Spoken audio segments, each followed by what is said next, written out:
Just prior to calling the meeting to order, I just want to say on behalf of City Council, I've had several members of council reach out to me in this regard. We want to acknowledge the devastation that is occurring in the Ukraine. Our thoughts are with our Ukrainian friends, family, and neighbors. Thank you to the entire Regina community who have stepped up over the past week to support the Ukrainian community locally and abroad. The city is grateful for the cultural contributions of Ukrainians to our community. We have nearly 30,000 residents of Ukrainian descent here in our city, and they are part and parcel of the fabric of what makes us Regina. There is a Stand With Ukraine rally in Regina on March 3rd, 6 p.m. at the Sask Legislature. For those in the community looking to donate, Canadian Ukraine Foundation, the Canadian Red Cross, who's doing humanitarian work overseas, the Ukrainian World Congress, and the UNCHR. And as of today, we have 14 flags, Ukrainian flags, flying with the Saskatchewan flags and the Canada flags on the Albert Street Memorial Bridge. And I believe the tagline from Ukraine is Slava Ukraini. I'll call the meeting to order. Good afternoon and welcome to the March 2nd, 2022 City Council meeting. We acknowledge that we are on the traditional lands of Treaty 4 territory, treaty signed with 35 First Nations across southern Saskatchewan and parts of Alberta and Saskatchewan, from Alberta and Manitoba, and the original lands of the Cree, Saulteaux, Dakota, Nakota, Lakota, and the homeland of the Métis Nation. The City of Regina owes its strength and vibrancy to these lands and the diverse Indigenous peoples whose ancestors have marked this territory, as well as settlers from around the world who continue to be welcomed here and call Regina home. We have some members of council and city administration attending the meeting today through video conferencing. I'd like to remind you to ensure your video camera and microphone are off, and that if a member of council wishes to speak, use the raise hand function. And when speaking, unmute your microphone and enable your video camera, and all votes will be conducted with a recorded vote. Some delegations will be attending the meeting today through teleconferencing, some in person, to address council on various items on the agenda. Just prior to the approval of the agenda, Mr. Nicol. Thank you, Mayor Masters. First of all, it's nice to see members of council here in person after an extensive hiatus. I would like to formally introduce members of council to Ms. Deborah Bryden, who has accepted the position of Acting Executive Director of Community Planning and Development with the recent departure of Ms. Harlach. Ms. Bryden joined the City of Regina in 1996 in the Property Tax Branch. She spent time subsequently as the Manager of Corporate Budget, and after returning to Assessment and Property Tax a few years ago, she became the Director in 2017. She really is no stranger to most of you, as she is our resident expert on assessment and taxation matters. Ms. Bryden has 2 adult children. She's an exercise and motorcycle enthusiast, so get your leather jackets out. And I look forward, along with the ELT colleagues, look forward to working with her during the course of 2022 as we finalize a search for a permanent replacement. So I just ask that you join in welcoming Deb to the executive leadership team. Thank you, Mr. Nicol, and welcome, Deb. Can I have someone move a motion to approve the agenda at the call of the chair? Thank you, Councillor Zakidniak, a seconder. Thank you, Councillor Shaw. I'll call the question. Any opposed? Seeing none, carried. Can I have someone move a motion to approve the meeting minutes from the City Council meetings held on February 11th and February 16th, 2022? Thank you, Councillor Fundura, and I need a seconder. Thank you, Councillor Mancinelli. Any error or omissions? Seeing none, I'll call the question. Any opposed? Carried. We'll now consider the Public Notice Bylaw 2022-7, the Rapid Housing Initiative Saskatchewan Housing Corporation Boring Repeal Bylaw 2022. This bylaw was heard for first and second reading at February 16th meeting of the council, did not obtain a unanimous vote for consent for third, and so only the third reading is to be completed on and voted at today's meeting. We'll move to third reading of bylaw 2021-51, the Prohibited Business Bylaw 2021. Councillor Hawkins, can you please do the third reading of bylaw 2022-7? Thank you, Mayor. On third reading, I move, seconded by Councillor Stadnichuk, that bylaw 2022-7 be introduced and read a third time. Thank you very much. Clerk, could I ask that you please call the vote?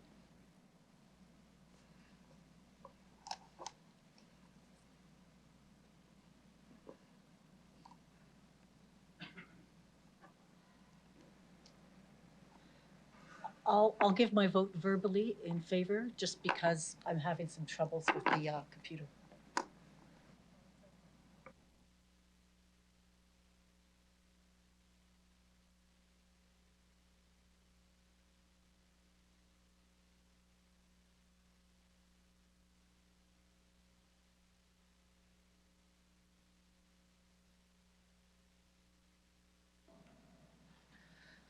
Through you, Mayor Masters, the motion for third reading carries with 10 in favor, 1 against. The member that's voting against is Councillor Shaw.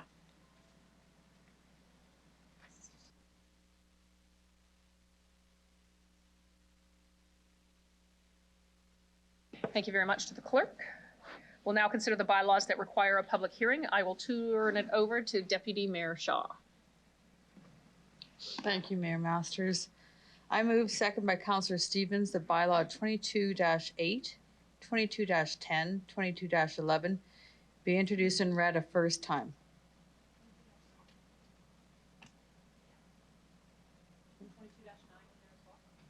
It is. Did I miss that one? Yeah, 22-9. Sorry.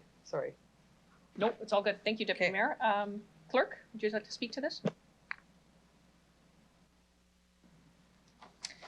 Thank you, Madam Mayor. As required by legislation, the following bylaws require a public hearing. They are as follows. Bylaw number 2022-8, the Regina Zoning Amendment Bylaw, 2022 number 4, to amend the Regina Zoning Bylaw 2019 to accommodate residential development consistent with the town's concept plan. Bylaw number 2022-9, the Regina Zoning Amendment Bylaw 2022 number 5, to accommodate proposed development of 2- and 4-plex townhome dwellings on the subject lands. Bylaw number 2022-10, Design Regina, the Official Community Plan Amendment Bylaw 2022 number 2, to amend the Official Community Plan Bylaw by revising Part B15, Tower Crossing Secondary Plan, to update the plan to accommodate the blending of existing land uses with new commercial development within the area over time. And lastly, bylaw number 2022-11, the Regina Zoning Amendment Bylaw 2022 number 6, to rezone the subject lands to accommodate development consistent with the amended Tower Crossing Secondary Plan. If there is anyone in the gallery who wishes to address City Council on any of these proposed bylaws, please indicate your interest now. Madam Mayor, I see no one. Thank you, City Clerk. Could you please start the vote?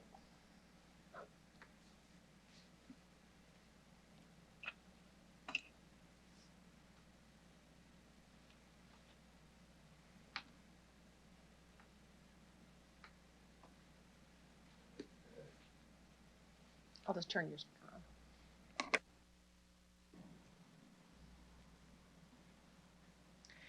Through you, Madam Mayor, the motion for first reading carries unanimously. Thank you, City Clerk. Deputy Mayor Shaw, could you please do a second reading? Thank you. I move, second by Councillor Bresciani, that bylaws 22-8, 2022-9, 2022-10, 2022-11 be read a second time. Does any member of council have any questions? Seeing none, Clerk, could I ask that you start the vote?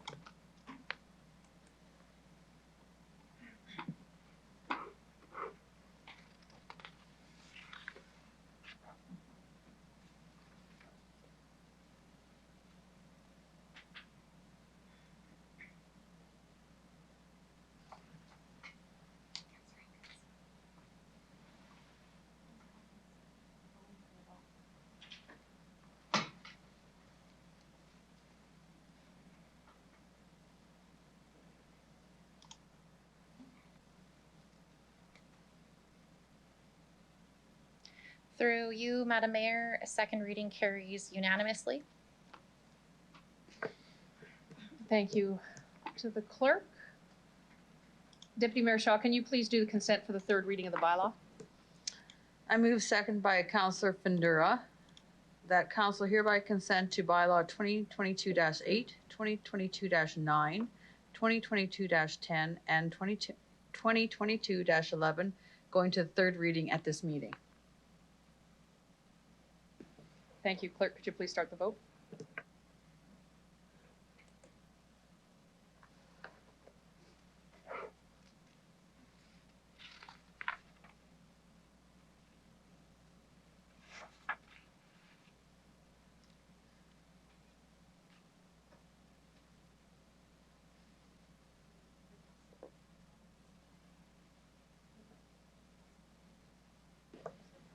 Councillor Mole, can you enter your vote, please?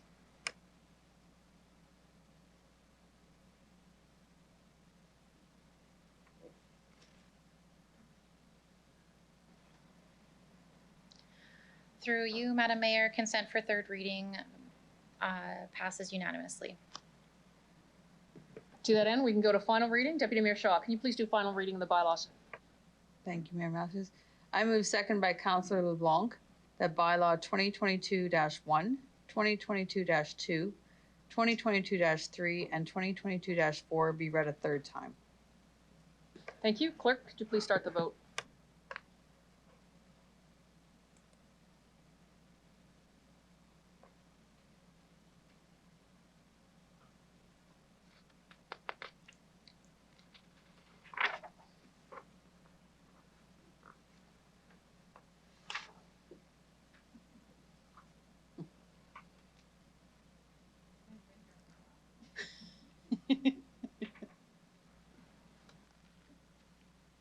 Through you, Madam Mayor, third reading passes unanimously.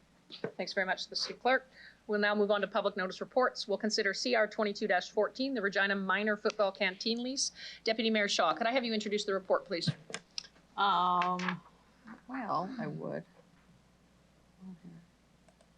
Okay. Which report are we on? Sorry, Mayor Masters.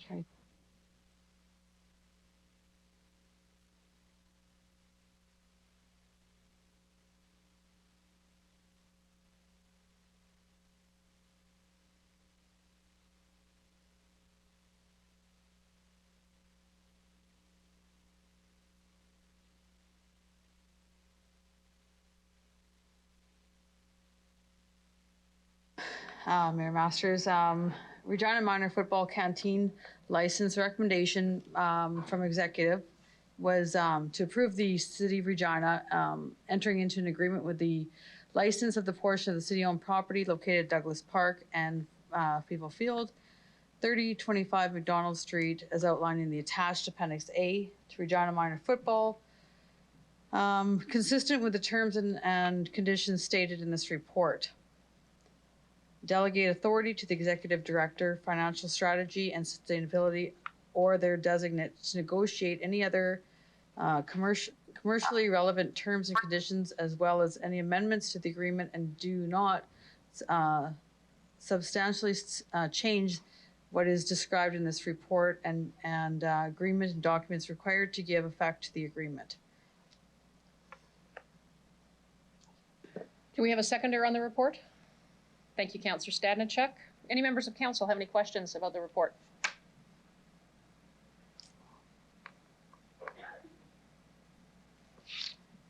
Seeing none, Deputy Mayor Shaw, do you feel like closing off debate on this? No, that's fine. Thank you. City Clerk, please call the vote.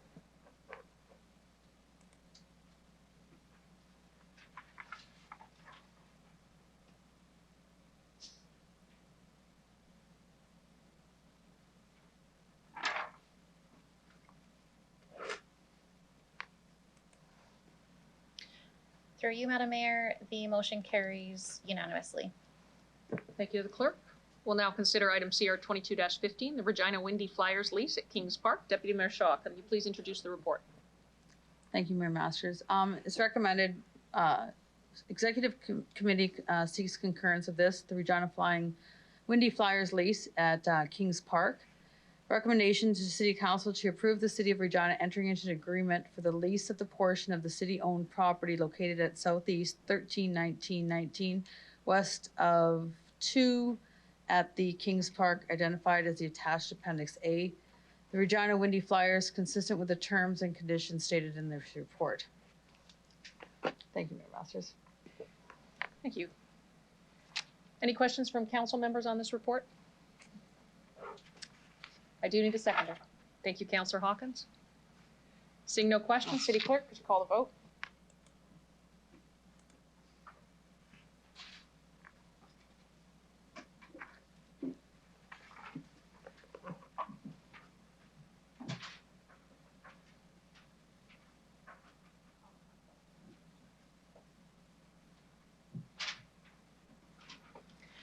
Through you, Madam Mayor, the motion carries unanimously. Thank you very much. We now have a delegation. I'd like to call upon delegation Archibald Jefftas Crail, who is appearing in person.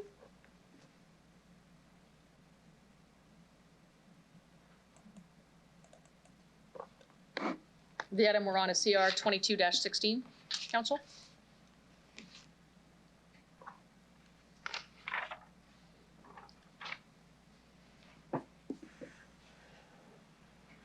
Good afternoon, sir. Good afternoon, Mayor Masters and council members. I'm going to ask that you introduce yourself for the record and an organization you're representing, if any. You'll have 5 minutes to present to council, after which time you'll have the opportunity to respond to any questions. Please proceed.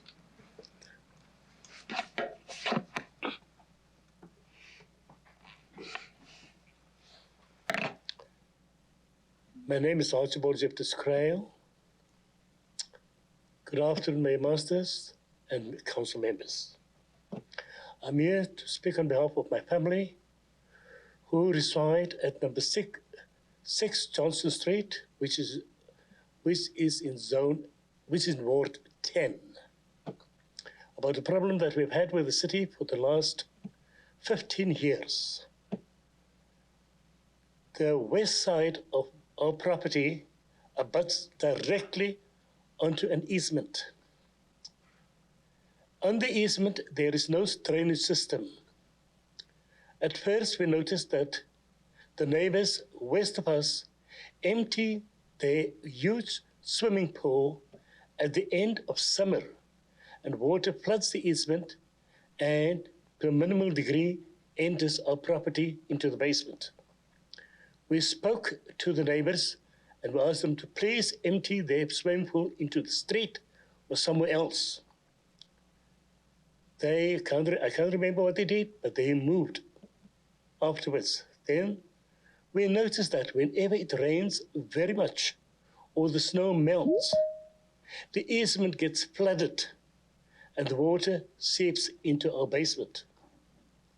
My one son dug a trench next to the west side of the house, filled the wall with a black substance which was supposed to be waterproofing the wall, and sealed it with black plastic. Afterwards, he filled it with stones and clay and all kinds of things, all to prohibit the water from entering our property. For ourselves, we also called the city at the 777-7000 number. Various people came out. Some of them were engineers. They said many things, but they didn't do a thing. Finally, my wife said this was enough. She's had enough of all this, and she made an appointment to see previous Mayor Pat Fiacco. She went down, an appointment was made, and she came here to City Council, and she spent half a day waiting to speak to the man. He never made an appearance. In the meantime, whenever the snow melts, the water floods our basement. Whenever it rains heavily, as it in June of 2021, water enters our basement. We investigated because the easement doesn't end at our property. It runs south, and then another one adjuncts to it runs east. Both these sections have drainage systems, and the water doesn't stand there. However, the water remains where we live. This time, with the heavy rains that we had in June of 2021, the damage was so severe, the water entered right into the house. We kept on running our not humidifiers, but something, vacuum cleaners and things to get rid of the water. Finally, we called SGI to account and we said, we have damage here. Please let us call on our insurance policy. They put it inside with 2 people. They came and they assessed this thing. They said, well, this is a valid claim. It's surface water. Obviously, it didn't seep into the basement through the ground. It's surface and it came into your property. And we are willing to beat this. We're still in negotiations with these people. Why was this matter not addressed? Honorable council members and mayor and Madam Mayor and honorable council members, that I do not know. At various times, we saw various people coming with all kinds of instruments to check. I don't know what they did to check. Our problem with the water still remains. I'll plea to this august council and Madam Mayor is simply that a drainage system be built. Simply dig a deep enough trench and hook it up to the other drainage systems so the water doesn't stay in the easement. What exacerbated the problem was that Sask Power that has those huge power poles. They bring the huge trucks in and they make deep ruts into the easement. We thought this was a great thing, so the water would not stay here. The water will go down there. But it didn't happen. The easement simply filled up.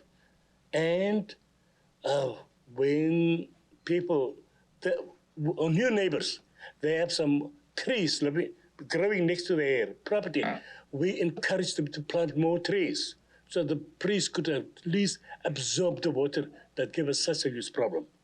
So finally, in conclusion, that is all that I want to say, that a problem be resolved by this august council and Madam Mayor.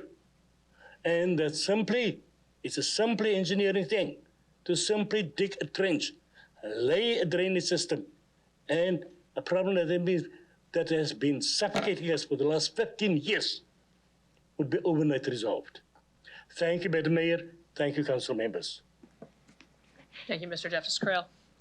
I will open it up for any members of council who have questions for the delegation. I suspect you may have some for administration afterwards, but this will be limited to questions for the delegation. Councillor Shaw? Thank you, Mayor Masters. Thank you for coming here and bringing this aware. I just have a quick question. I'm not sure if you've done it.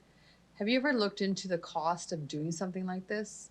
And you don't have to say yes. I'm just wondering if you had, just so I have an estimate. Could you repeat your question, please? You're speaking very soft. Have you ever looked into the cost of what this would cost to do what you're saying that would fix it?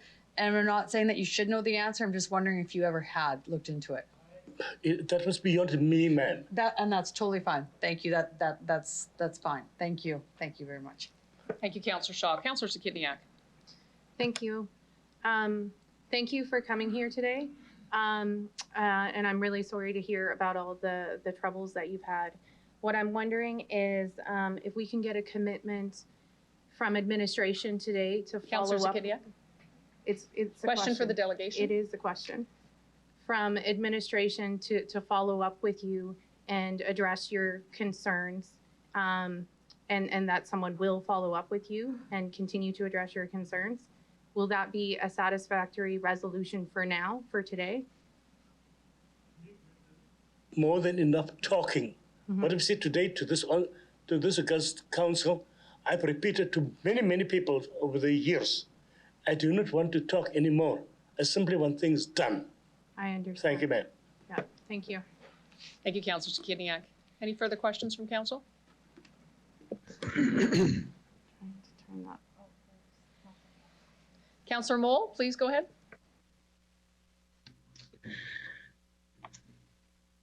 Hello, sir. This is the first time I heard of this. Obviously, I'm sure Mr. Flegel heard quite a bit about it previously. I'm just curious, what area of the city did you say it was? Was this Argyle Park, Wall Shakers? It is called Ward 10. I was told by Ms. Martha, a member of city administration, I should say. Yeah, that's my I do not ward. know I'm it just by any curious, other name. what area of the city do you live in? I live on Johnston Street, which branches of England Road and branches of Sherwood Drive, which is in the western Okay. part of the city. Okay, thank you. Honorable Mayor and Councillor.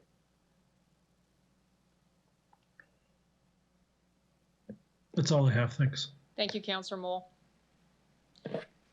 I see no further questions from council for you. Thank you very much, sir, for presenting this afternoon. And we will be voting on the motion with regards to drainage and landscaping. So thank you very much. And someone will probably be in contact with you. Mayor Masters and council members for giving me a hearing. Also, I want to draw your attention to a lady whose last name I've completely forgotten, but her first name is Martha. I sang a song for her 2 times on the telephone, which was sung by Adam Faith way when I was a young person. I was very moved by the song, and so was she. But please, if there's it within your capacity, extend my thanks to her, please. Without her, this would not have been possible. Thanks again, Mayor Masters and council members. Thank you, sir. We'll pass that along to Ms. Martha.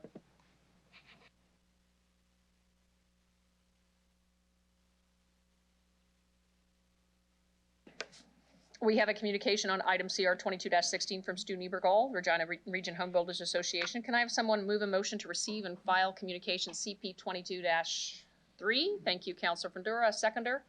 Thank you, Councillor Shaw. I call the question. Any opposed? To receive and file. Carried. We'll now consider item CR 22-16, drainage and lot grading bylaw amendments. Deputy Mayor Shaw, could I ask that you please introduce the report? Thank you. We heard this at executive. We are asking for concurrence over this. This has been a long time, way before I came on as councillor. But it seems that we've found a solution, and I'm hoping that this will go through and will have a big difference in our city and to the people that this affects. So thank you, Mayor Masters. Thank you. Can we get a seconder on the report? Thank you, Councillor Fundura. Oh, as does Councillor Mole. Any questions from council members on this report? Here we go. Councillor Stevens. Okay, thank you, through the chair. Just looking for some clarification on how the bylaw will function. Just to be clear, this is going to apply to new and established homes and properties, correct?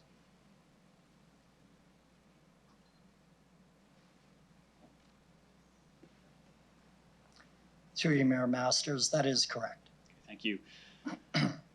How would this matter be handled if there is, through the chair, a couple of issues? One, if it's a grading and landscaping issue, as well as poor gutters. So I see a handful of these issues. Would this be responded to by bylaw enforcement, as well as the separate enforcement agency tasked with enforcing this particular bylaw? Through you, Mayor Masters, I'll ask Mr. Doney to kind of explain the details about process. Through you, Mayor Masters. So the intent of this program will be what we call a soft approach. So we're really going to focus on education between residents and neighbors to ensure they understand what proper grading and drainage looks like, and working as hard as possible to bring a resolution if any changes have to happen on private property to ensure we can get proper drainage. If that is not successful, then what's in front of you now is a bylaw to allow us to move down the path of enforcement. If the concern is more on the gutters and the sidewalks, then that'd be collaboration with our city operations and administration to see if upgrades need to happen there to ensure proper drainage. Thank you. So as a follow-up, with regards to the resident who came forward, typically the city itself isn't held to the same legal account with our own bylaws. But in an instance like this, where the claim is the easement and / city property is the cause of the water issues, how would we respond to that? Would we still hold ourselves as just as accountable to this bylaw as any member of the public? Through you, Mayor Masters, yes, we did have a discussion about that at committee. In this particular instance, just so to make this public, we will look into the concern brought forward by the delegation and address the issue that's at hand. Thank you. Final question. this is a big report. I'm going to refer to Schedule B, restricted substances. I believe this was on page 141 of PDF of the agenda, but I think it's not quite sure what page it is in the actual report.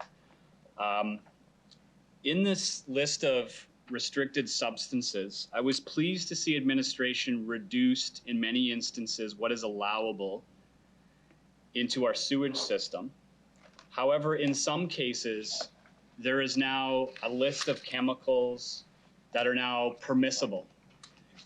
And some of these seem to be quite high. So I'm kind of curious, why would we all of a sudden start allowing for toxic substances to enter into our sewage system? Is it just a matter of our wastewater treatment facility now being capable of treating that effectively before the effluent is released? Through you, Mayor Masters, I'll ask Mr. Doney to comment. Through you, Mayor Masters, any changes that have been made to the restricted substances would be aligned with industry best practice and would either be able to be treated by the wastewater treatment plant or have less risk than in the past. So basically it's to align with best practice. Through the chair, what is best practice? Is it a regulatory standard? Is it established by the federal government, the province? And when you say industry, is it actually, private sector industry?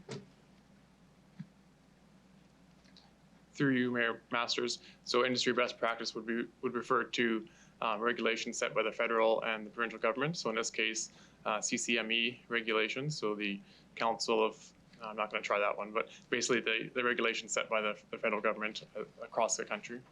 So if I could, through the chair, the federal government and the regulatory agencies have said it's now okay to dump aluminum, arsenic, hexachlorobenzene, what else? It's a bit of a shopping list. Sulfates, tetrachloroethylene. So the federal government has said it's okay now to dump more chemicals into our sewage system? Through you, Mayor Masters, so as I look at the Schedule B, primarily what's occurring here is that they weren't addressed in previous years, so 2016, 2017, no regulations. And then in 2018, we are looking to implement some actual numbers and parameters there. So that's the main change, is that we're putting parameters in place that weren't in place in 2016, 2017. Okay. So I apologize for that. I'll press this a bit further because I think it's important. I'd like to know how the regulation works. So basically, prior to this, without this amendment, no amount of sulfate, for instance, would be legally permissible. And now it is legally permissible, but there is a threshold. Is that really the big difference? Without this, we would actually say no sulfate allowed. And now we're saying it's okay, but it has to follow these guidelines.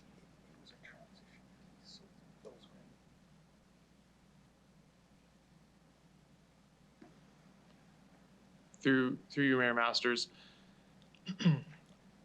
So if there's any wastewater agreement in place, we ensure that the industry would follow those wastewater agreements, and that is coming forward to council in a spill report in the coming months, and that information will be more public. And at that time, we'll have much more information on the prohibited substances and a full conversation and information on this. Okay, thank you. As a matter of an undertaking, since that report is already being prepared, and I recall that discussion, I'd like a little bit more background on this particular schedule, as well as the federal regulatory standards, reports, and guidelines that put us in a position to amend this, if we could. Is that acceptable? Through you, Mayor Masters, that will be included in that spill report, definitely. Great, thank you. That's all I have. Thank you, Councillor Stevens. Councillor Stadnicek. Thank you, Mayor Masters. Through the mayor, question regarding what the bylaw regulations will be regarding residents altering easements in any way. So that is prohibited, I assume? Through you, Mayor Masters. So residents can make changes to their property as long as the control of water follows the guidelines laid out and regulations laid out by the city. When they get outside of that, which is usually when you end up with a neighbor-to-neighbor dispute, that is the reason for the change in process that's in front of you today.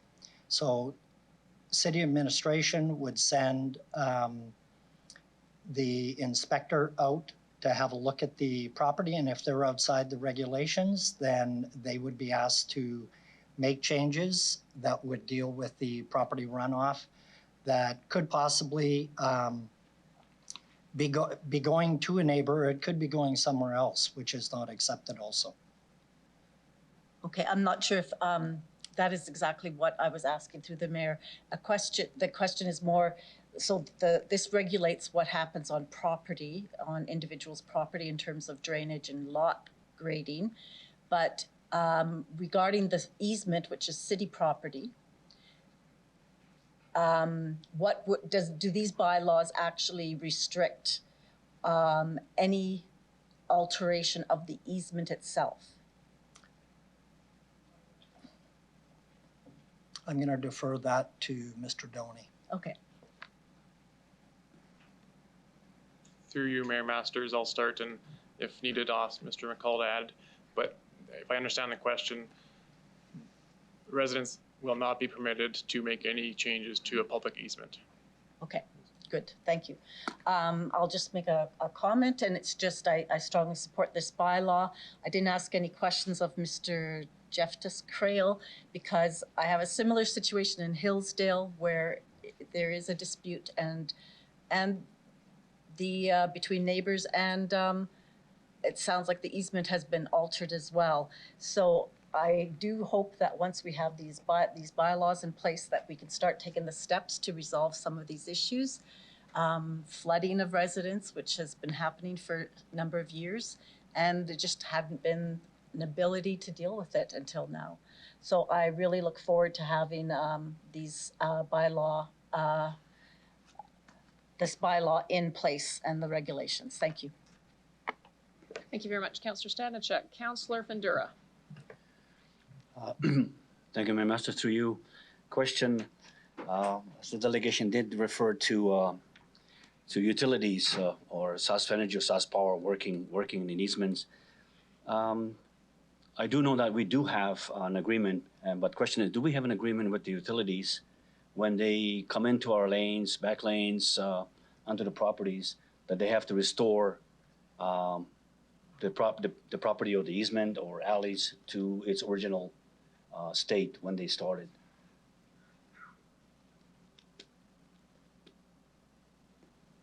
Through you, Mayor Masters, we do. We do? Okay. And so what happens if, the question to you, Mayor Masters, so what happens if the utility companies do not, in a quick time or restore it? What happens? Does the city go restore it and then put the charges across? Is that how it works? Through you, Mayor Masters? Through you, Mayor Masters, I believe that is correct. I'll ask Mr. Doney to confirm. Through you, Mayor Masters. So typically we work with the Crowns to fix it as soon as possible. Obviously, being a provincial entity, we've got a little bit less authority than with our own residents or our work. But yes, we do work with them to have it done. If it's not done, then we will do it and work towards recouping those costs. Okay, thank you for that. So I'm in the report states that we will have, through Mayor Master, we will have the necessary means to deal with the drainage when the discharge spring rolls out. Am I correct? Because I know that it will be a flood of residents coming to with emails and phone calls, as we all seen that. Is that through Mayor Master? Is that correct to say? Through you, Mayor Masters. So this report is about the bylaw. If I understand your question, we do have a plan and I'm working on flood mitigation plan for this spring. So we do have a plan to deal with that. Okay, thank you.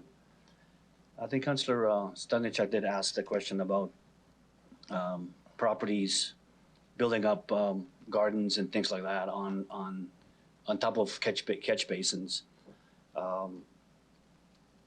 before it was neighbor-to-neighbor dispute, civil matter. This will bring it back to the city to resolve that. Am I correct, Mayor Master? Through you, Mayor Masters, that is correct. Okay. Thank you very much. I will support this. As a long time coming, Mayor. We've talked about this, and many residents burn out many sump pumps to drain the water from the rear to the street. So this is a good, well, it's a good start. So thank you. Thank you, Councillor Bandura. Councillor Bresciani. Thank you, to the chair. One of the biggest pieces, and first off, I'm very grateful to finally see this coming forward. It's very important for our city. And I think the big thing is because of the neighbors. We can't pit neighbor against neighbor. We did have a bylaw in place prior to, and it was taken out.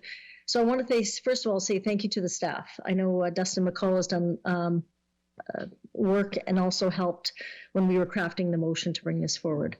I want to talk about the education piece because this is going to be a real change in our city of how residents learned about the drainage and the grades. That's very important. So I need to know, and I think it's important that when residents do come forward, this bylaw officer is the goal that he would work with the adjacent neighbors and bring them together to find a solution first. Is that the thought and the process in this bylaw, how it's written? To the chair. Through you, Mayor Masters, that is correct, Councillor. I'll maybe ask Ms. Schwensen just to give a brief overlay of what the communication plan will actually look like in general so that all the residents are well aware of what the requirements are when it comes to lot grading.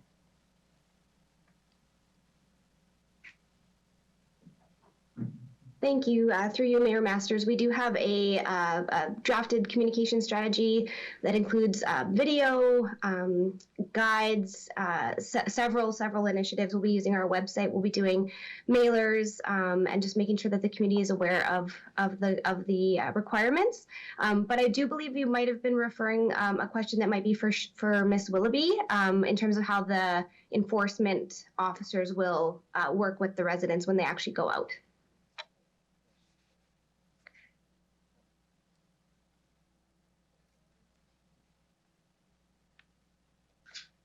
Thank you, Mayor Masters. I'm going to pass that off actually to Mr. Doney as well.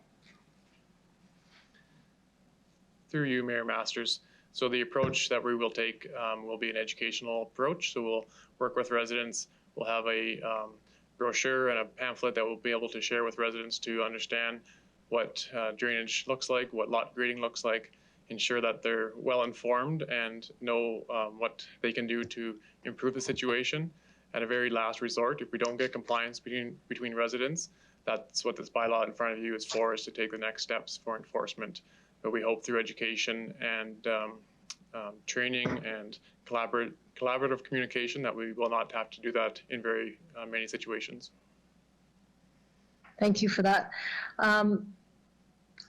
We heard from the Regina Home Builders Association originally when I brought the motion forward that they would be a huge part and help out with this because they speak to developers as well as the home builders, ensuring that homeowners understand when it's taken over. Usually that's when the problem is when they go to do their landscaping. Have we been in contact or have we worked on anything, or is that going to be the next steps with Regina Home Builders to get that message out to the landscapers and anybody who's doing work in that? Because I know it does fall on the homeowner when they take it over. I learned that, but many homeowners don't realize that. And so when they go to hire a landscaper, that's where the communication has to be with these grade levels. So I'm just wondering, has there been any work, or is that going to start in the near future here? Through you, Mayor Masters, Regina Home Builders are a very important partner in this program. As Ms. Schwensen has commented, the initial communication plan has been built, and we will bring Regina Home Builders into that conversation as we move forward to the actual launch date. Okay. The official launch date will be through you, Mayor Masters, immediately, or when is, I understood this is starting when? Sure. Through you, Mayor Masters, we are now in the process of hiring for the position. So I would say in the spring. I don't have an exact date at the moment, but we're in the process of hiring for the resource to be used to manage this program.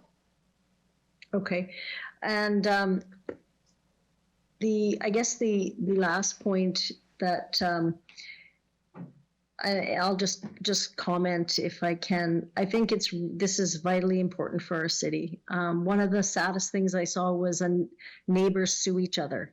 And so that's why, and it's not just in new areas, it's in existing areas, as we've just heard from the delegation. And what this bylaw does is makes everybody accountable, the city as well, developers, home builders, owners, and anybody living in the city. So I think there's a real benefit to this. And again, I hope this is supported here today. So thank you to city staff for all the work. Thank you, Councillor Bresciani. Councillor Shaw. A follow-up question to that. Spring of 2022, now I understand when we discussed this, and I don't have the history behind this motion when it came forward and everything. Am I correct in saying that the city was going to hire one person to start this in the spring? Am I correct in that, or am I wrong in that question? Through you, Mayor Masters, the budget has two positions. So one is going to be hired immediately. We will start with one, get that individual trained, and as they get moving on the program, we will be hiring the second. Thank you for that. I think they're going to be really busy.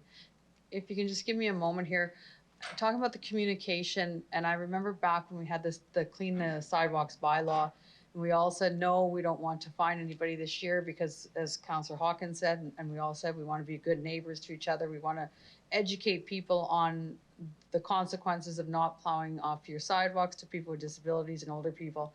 So the message that we thought that was going to come through loud and clear to the people of Regina was going to be a nice neighbor, shovel your sidewalks.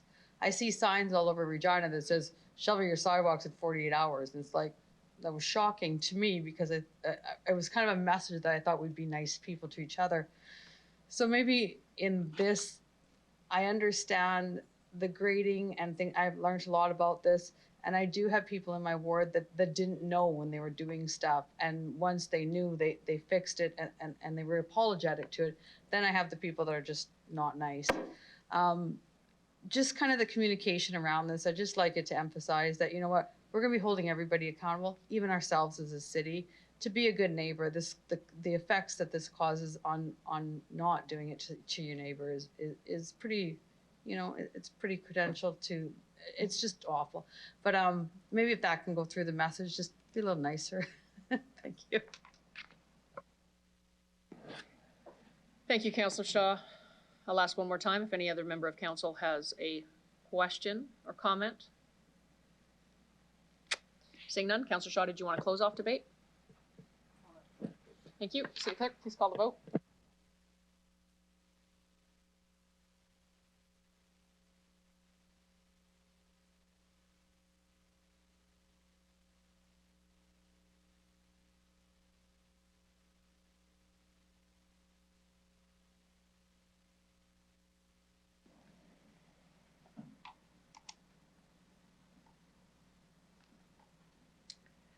Through you, Mayor Masters, the motion carries unanimously. Thank you, City Clerk.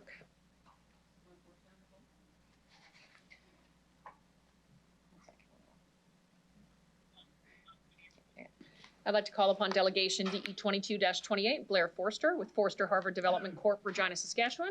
Introduce yourself for the record and organization you're representing, if any. Please, you'll have 5 minutes to address City Council, after which you'll have the opportunity to respond to any questions they may have for you. Good afternoon, Mr. Forster. Thank you, Your Worship, members of City Council. My name is Blair Forster, and I'm the president of Forster Harvard Development Corp. And I'm here today representing our various real estate projects throughout the city. Firstly, I want to be clear that I fully support the city in providing a full slate of municipal services to the operating businesses within the annexed area referred to as Tower Crossing. These businesses are now paying a full property taxes and should have access to the services required to operate and expand their operations. Where I see a flaw in the administration's recommendation in the report is the allocation of the area-specific SAF rate. The structure the city is recommending has the potential of creating an unintended competitive advantage for these lands over other development sites in the city. In an extreme example, the day after the city expends the funds to service lands, the existing businesses could relocate, develop the parcel for an unrelated commercial use, and pay a hectareage rate of $50,000 per hectare, as opposed to the current SAF rate of approximately $300,000 per hectare. I'm sure it is not the intention of council to have taxpayers of the city subsidize a landowner to profit in this redevelopment scenario. I do not want to hold up the process of delivering the services to the operating businesses, and as such, council should approve the funding to complete this work. I am asking, however, that the council refer the SAF rate back to administration to ensure that at the time of development of any existing vacant land within the catchment area, or at the time of subdivision or sale of land for a wholesale redevelopment, the then current citywide SAF rate is collected from the development. This compromise maintains the integrity of the SAF model, while also honoring the promises the business owners feel were made to them at the time of annexation. Thank you for your time, and I'm happy to answer any questions you may have. Thank you very much, Mr. Forrester. I do have a question from Councillor Hawkins for you. Madam Mayor, thank you, Mr. Forrester, for coming forward. I just note that in the briefing note that we've received from the city at page 12, there's the following sentence: lands that do not have an existing business would be required to connect and pay the area SAF fee when their sites develop.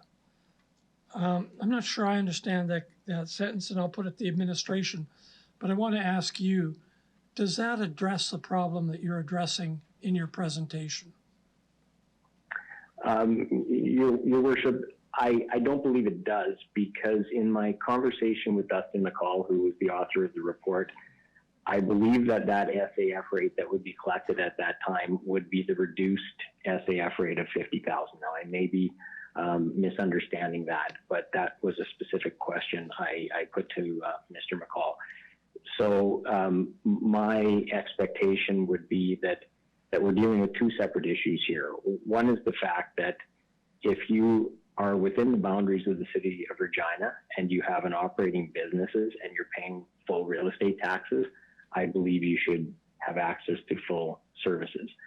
But the sizing of those services and the installation of those services at the time of a wholesale redevelopment should be subject to the then current SAF model that the city of Regina developed in consultation with the entire industry.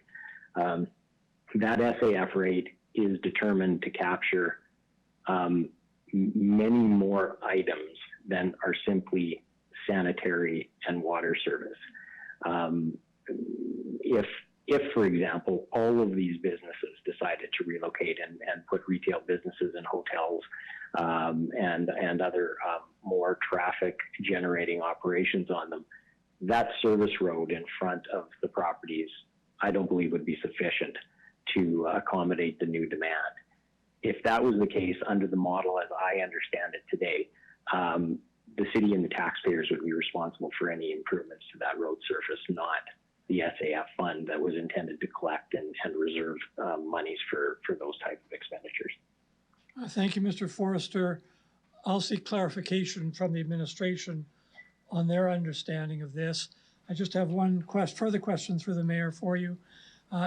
Is what you're seeking here an undertaking from the administration to contact you and other interested stakeholders on this specific point without with the possibility of making an amendment, but without holding things up today? Your Worship, that's exactly what I'm asking. I think these landowners have waited long enough to avail themselves of municipal services, and by no means do I want to delay the process. but there was no external consultation involved in this report through the development industry or the Regina Region Home Builders Association.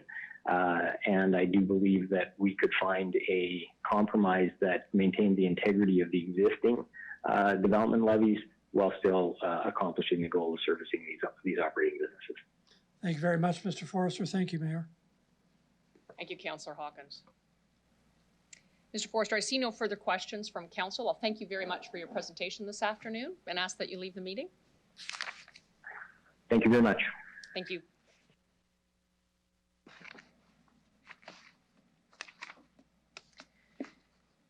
Council, I would call upon delegation DE 22-27, Bill Babby from SCR Holdings Inc. He is in person.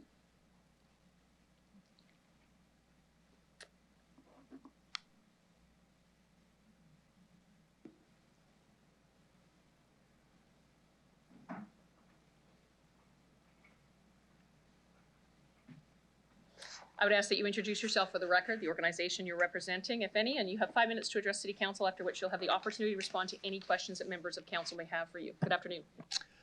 Thank you, Mayor and Council, for letting me appear. My name is Bill Babby. I am representing SCR Holdings, which is the owner of the lands that the Demure Industries sits on, as well as the partnership of the Greenfield lands behind. I have no presentation, but what I want to say, like, I'm just here to answer questions. What I really want to say is I'm so happy to be here in person and see all your smiling faces. It's been far too long. Thank you, Mr. Babby. Do any members of council have any questions for Mr. Babby?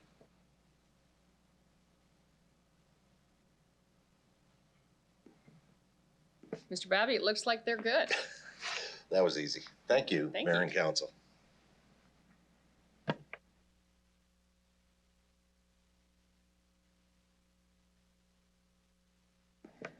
We'll now address item CR 22-17, the Tower Crossing financial options for servicing. Deputy Mayor Shaw, could you please introduce the report?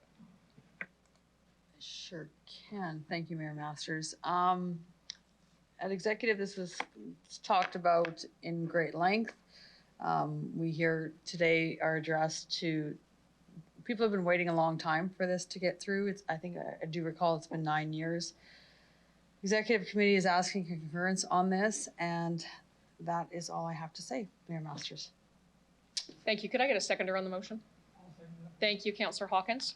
I am going to have administration speak to the report. Would you like Mr. McCall to introduce on behalf of administration? Mr. McCall?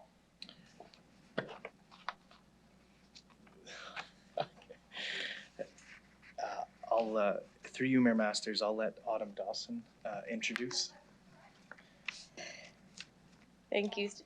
Through you, Mayor Masters. Sorry, it's a bit of a tag team here. So this report brings forward servicing solutions for an area of land within the Tower Crossing neighborhood plan. This is unique as it was subject to a recent boundary alteration. So as we discussed at executive on January 1st, 2014, the city carried out a municipal boundary alteration for the Tower Crossing neighborhood, including the existing business district from the arm of Sherwood. So typically the land included in a boundary alteration is vacant land, so either in agricultural or rural farmland state. However, in this case, the existing business district that was previously developed by the RM was brought into the city.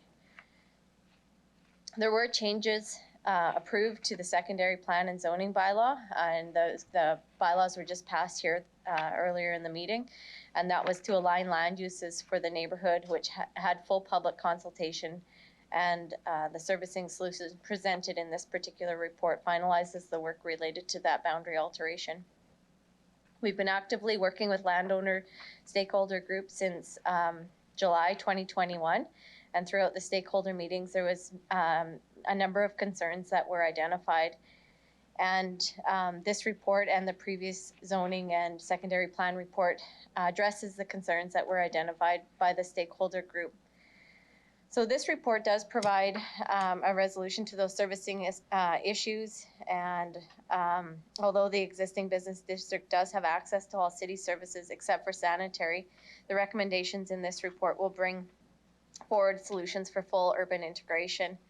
In addition to servicing options, this report does address some of the concerns that were brought forward related to development levies of the established business areas, and really amplifies that this area is unique and requires a unique solution to provide services to the area. So with that, Mayor Masters, we're happy to answer any questions that you or council may have. Thank you, Ms. Dawson. Councillor Hawkins has some questions. This is just a follow-up to the questions I asked the delegation. I'd like to ask the administration if they understand the concern that Mr. Forrester is raising, and whether they be prepared to undertake to meet with him and other stakeholders who have this concern to see whether a further amendment on this specific point is required. Is that Mr. McCall? All right, I got it right this time. Mr. McCall. Through you, Mayor Masters, maybe I'll start with an example just for the clarity of council. Within this report, there's going to be a creation of 2 separate areas within the Tower Crossing neighborhood plan.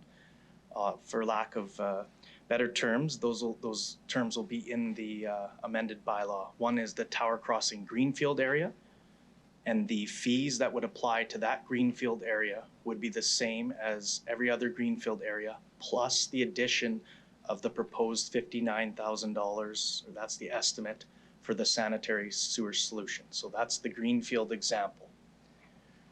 And then what's before you today is the subject lands, which the Tower Crossing established area. This established area would only pay the $59,000 sanitary as it would be considered an established area. So the calculation that you could do is $0 plus $59,000 for the area rate, because there is no rate for an established area currently within our development charges policy. So that's my understanding. We can work on creative solutions. I think what's before you today is a creative solution to debate. But absolutely, if it's council's wishes to do an undertaking, we can do that. Thank you very much. Mayor Masters, as I understand it, and that may not be completely accurate, there's concern about undeveloped land in the subject land area. And what I would like to do is ask the administration if they're prepared to take up with Mr. Forrester that issue to make sure that, to put it bluntly, everybody's on the same page with this, and if they're not, to try and deal with the problem in an appropriate way.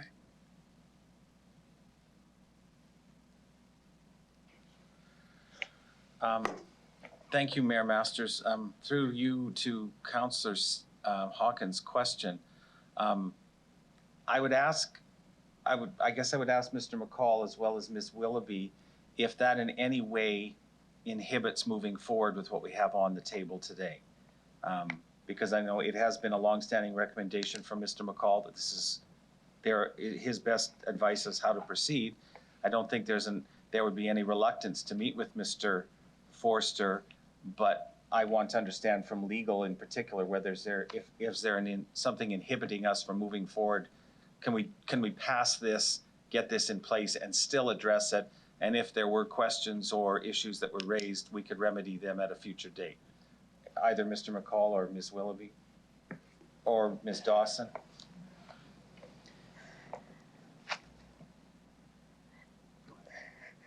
Through you, Mayor Masters, I'll start, and then I'll maybe see if Ms. Willoughby has anything to add. So the complication in this is that we have a greenfield area, which is a set of lands that don't have any development on them, and they don't currently have any services. So when they go through development in the future, they will develop as any other greenfield lands. And then we have a set of landowners who have land that's going to be in what we're calling the established area. So we're actually viewing them as any other lands that are currently within the city's established area. and they may be vacant or they may be built on, but they're still considered an established area. So we have vacant lands within, you know, the other city areas that are established areas, and we currently do not require them to pay greenfield fees when they redevelop. They would simply need to redevelop and do as they wish it in accordance with our regulations. The difference in this one is that they do have to pay that sanitary fee, which would be the 55 or whatever number that we have in the report. So they would need to pay that in order to redevelop. Otherwise, they're treated just as any other property within the established area. So the concerns that we've heard from the delegations is that they want potentially to look at them as other greenfield areas, and that's not what we're looking at them as. We're looking at them as established areas where there's currently no intensification levy, no development levy fee for those established areas. I hope that helps.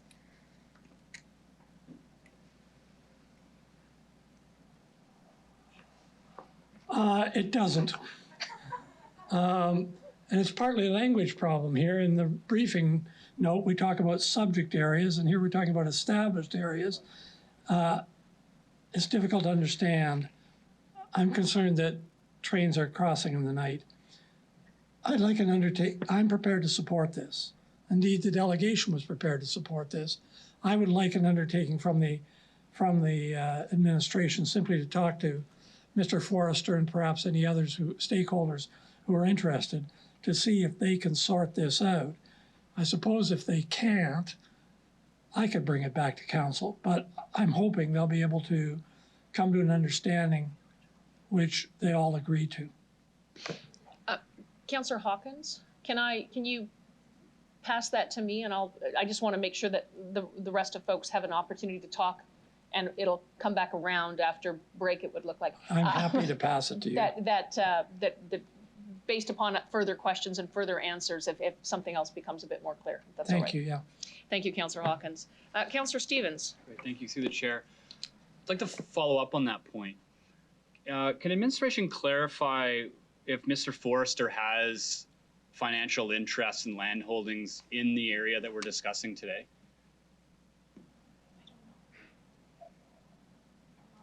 Ms. Dawson?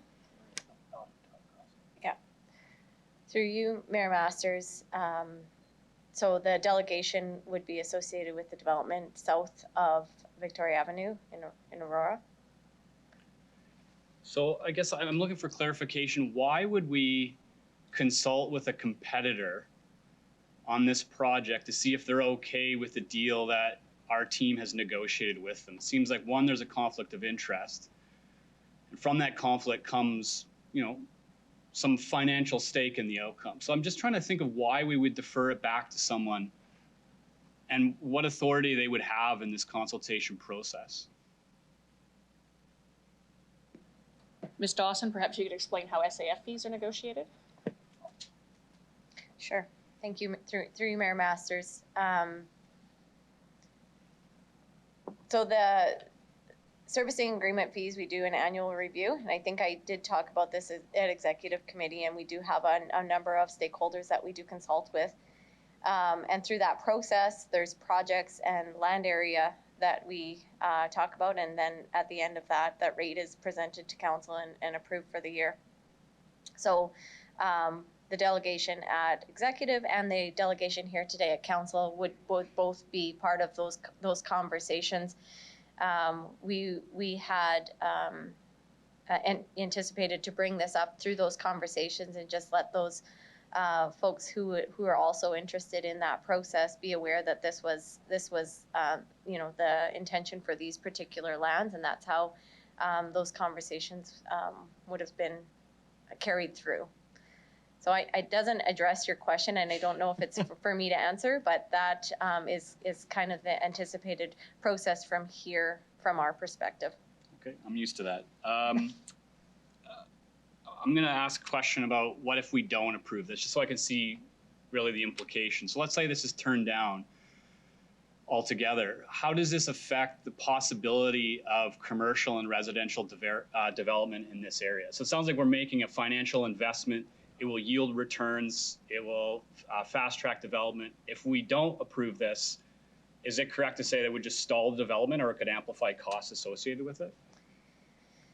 Through you, Mayor Masters, we've been in a position where the lands that we're talking about have been under the current system, and it's not seeming to work for them, and therefore we've been asked to think of some solutions that may be able to assist in terms of servicing those lands, and providing some solutions to their unique scenario. There's a number of different landowners in that area, and it's different than a greenfield area where you would typically have one landowner that's able to service the land and put in the infrastructure and move forward from there. So this is, I guess, a result of them trying to work under the current system. If it's not approved today, it would continue under the current system, and we may not see the development occur that we're hoping to have occur in that area.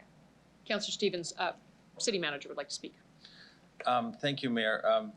In line with your question, Councillor Stevens, I have confirmed with our legal advisor that passing the bylaw today, or this report in its entirety, as the delegation indicated it was comfortable doing, does in no way preclude us from further consultation, and Council always retains the prerogative to have a decision looked at, amended, et cetera, et cetera. I think that what would be incumbent in this instance was that if we're going out there to consult with landowners, that administration will do it sooner rather than later. This isn't a report that should linger for a year or two in study. This should come back, I would suggest, relatively quickly if we are sincerely going to address a potential issue that may arise. But that in no way ties our hands. Administration may come back with the exact confirmation of what we've already agreed to. Okay, thank you. Thank you, Councillor Stevens. I'm going to move to some questions. Oh, no, I'm not. I'm going to actually, Councillor Fundura. I didn't, Mayor, through you, I didn't want to jump in or interfere with, but just a few questions on, as you listen to the SAF fees and all that. Can we charge the SAF fees twice? It sounds like what the discussion is from, let's say, other developers for this area. Does that sound like to you question? Is that charging twice? Can we do that? Thank you, Councillor Fundura. You mean as they were charged SAF fees originally in the RM, can the city charge SAF fees while they're in the city? Was that legal or is that planning? We're playing a game of tennis here. You got it? Thank you, through you, Mayor Masters. So legally, the city cannot charge SAFs twice if they've already been charged before. However, the city does have the ability to charge if the development is causing, if as a result of the development, the city is incurring additional capital costs. So to some extent, there is still an ability for the city to recover the cost of providing infrastructure to the development area. And whether or not this area paid in the RM, we don't know. Okay. Thank you. And just to follow up on a question through Mayor Masters about Councillor Stevens talking about if this doesn't pass. So then kind of it triggered a question here that would that kill then all developments in the area? I mean, it's just I'm throwing a question out there. By not passing this, would that kill the other developments or kill the development in the area? Ms. Or Dawson? all of it? Yeah, through you, Mayor Masters, the development opportunity is still there. The report before you today provides a servicing solution that would enable the development to be coordinated in one servicing solution instead of each individual landowner, the landowners getting together as a group and trying to undertake that solution within the current system. Thank you for that. So Mayor, just a short little comment. I've been part of the annexation at 2014, been here for a while, and this has been a hard pill to swallow type of thing about, we're talking about the gateway to our city. So when we talk about the gate, what do we mean by that? It's just the gateway is a one way on one side and nothing on the other side. So it's been trying times. The business has been in the city, paying taxes and all that, not having some service, but not all of them. So I believe this is part of the city that it needs a start on the north side. That involves going north, Prince of Wales, that area. It needs a charge. So I think this is a perfect opportunity to move on, and we'll figure this out. I mean, we had a presentation from talking to other cities.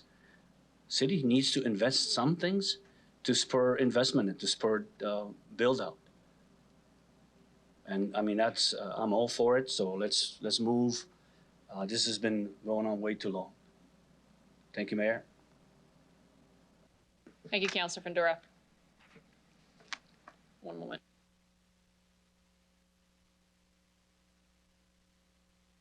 Not to alarm anyone, but someone else needs to time me. Okay. City Manager, are you okay if I direct my questions to either Ms. Dawson or Mr. McCall directly? Okay, thank you. Mr. McCall and Ms. Dawson, I am turning on your mics.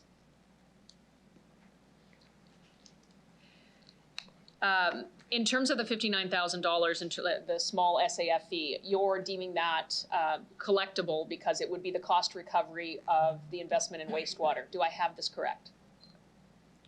Yeah, through you, Mayor Masters, that's correct. So it's an upfront investment from the city that the city gets repaid back over time, and all of those individual owners on existing subdivided land pay the connection fee into the wastewater that we would run in front of the property.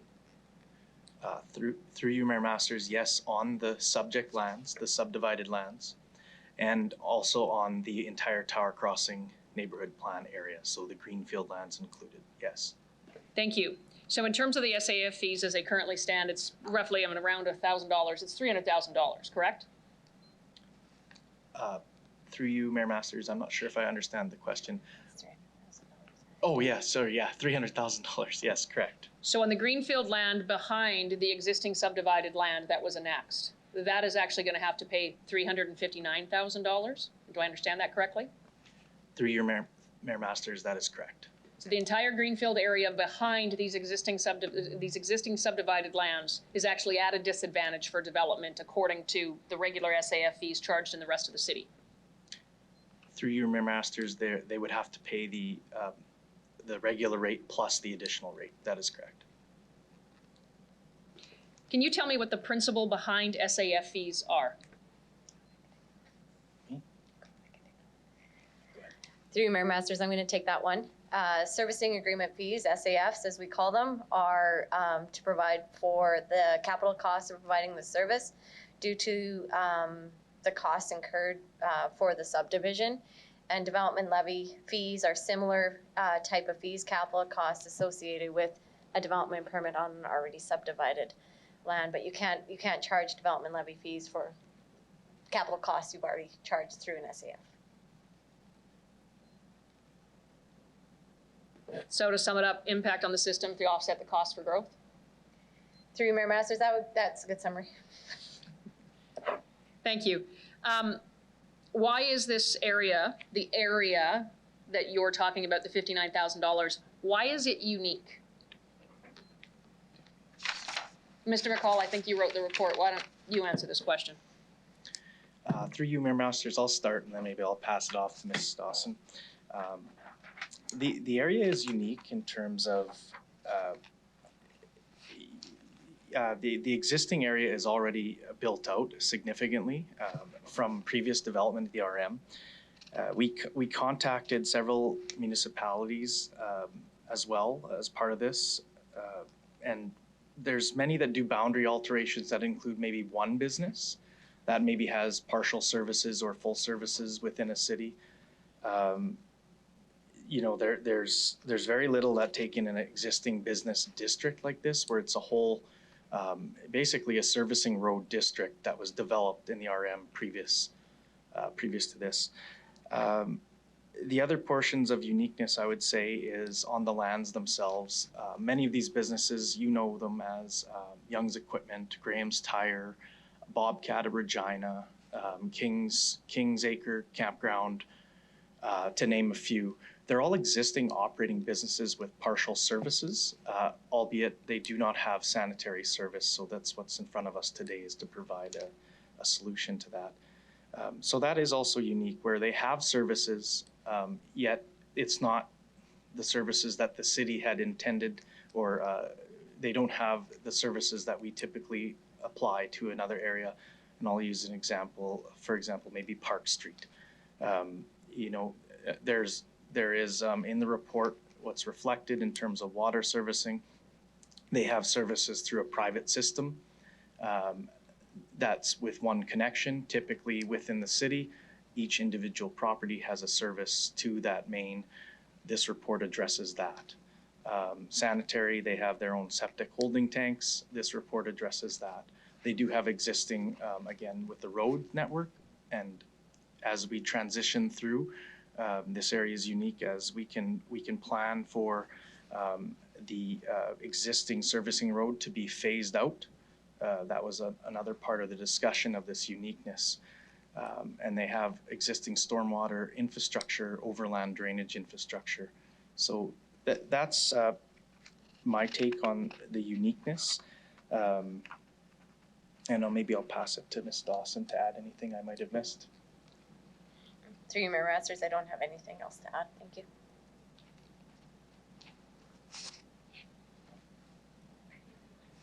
Thank you very much for the answer. I'm going to follow up a little bit on what Councillor Hawkins had asked for. Mr. Forrester has offered support for the model in terms of providing servicing and recouping in terms of wastewater. It seems that the concern is around those vacant subdivided parcels. Ms. Dawson, just going to firm up my understanding of your answer, which was that if a vacant parcel existed on Park Street and the owner of the next door building bought my vacant land and redeveloped into something else, what do we charge that? Do we charge it an SAF fee? Do we charge it, what do we charge in that scenario? Through Mayor Masters, there is no development levy charge for that particular example or any other properties within that intensification area. We had previously had the intensification levy, but that's no longer implemented. So it would be zero. And that, if I understand it correctly, is the rationale for, it appears that it's a couple of the vacant lots in terms of redevelopment that you're applying that establishment, you're applying that basic principle to this land as though it was already established since we annexed it that way. Yes, Mayor Masters, that's correct. And then the charge for sewer. Okay. I'm just going to confer one moment with Councillor Hawkins. Councillor Hawkins, are you satisfied that administration will have a conversation with Mr. Forrester? Mayor, yes, I am. The city manager indicated that the city did not indicate any objection to my request for an undertaking that they follow up on Mr. Forrester's specific point. And Mr. Forrester was clear, and in seconding the motion, I was clear that we want this plan to go forward right away. And the city manager indicated that that was possible. Okay, thank you. Seeing no further questions from council, Councillor Shaw, did you want to close off debate? I apologize. Councillor Bresciani, go ahead. Thank you very much. I apologize, you probably couldn't see my hand there, but just in regards to the roadway that was talked about, how would that be addressed? Would that be then covered through the SAF, or who would have to pay for that roadway, just to be clear? The existing roadway, if it had to be, because of the growth grows, who would have to pay for that through the chair, as it stands?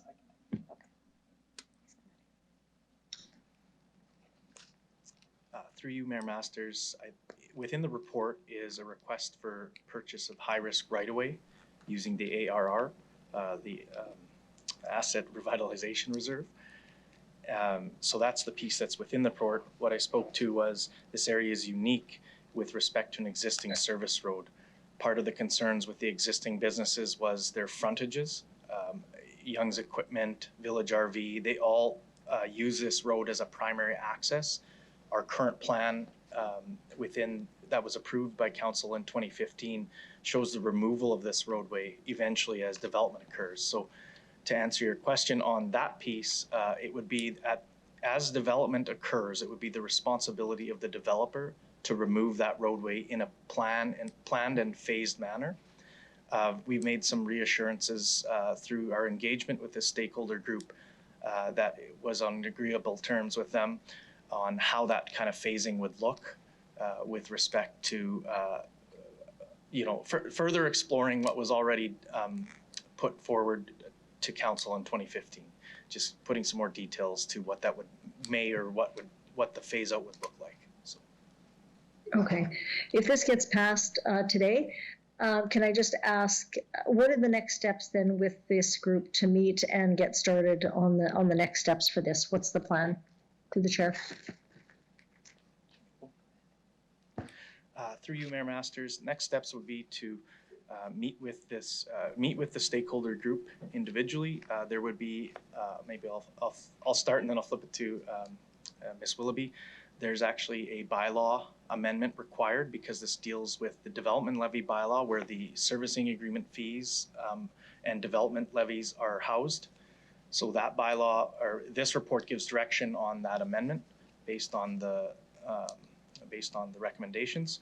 So you'll see that on, I believe it's March 16th. So that's the next steps internally, and then externally would be meeting with this group to make sure that everyone is under the same understanding as what happened through council.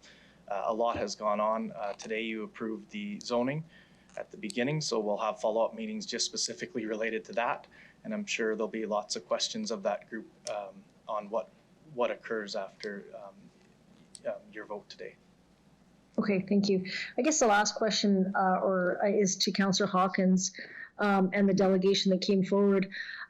Regina Home Builders Association also came forward, an executive asking for that group to be, I guess, communicated with. So as much as I agree that we could meet with Mr. Forrester, I also would ask that we ensure that we're meeting with including the Regina Home Builders Association in that, because they also represent, have other developers as well. So everybody's on the same page.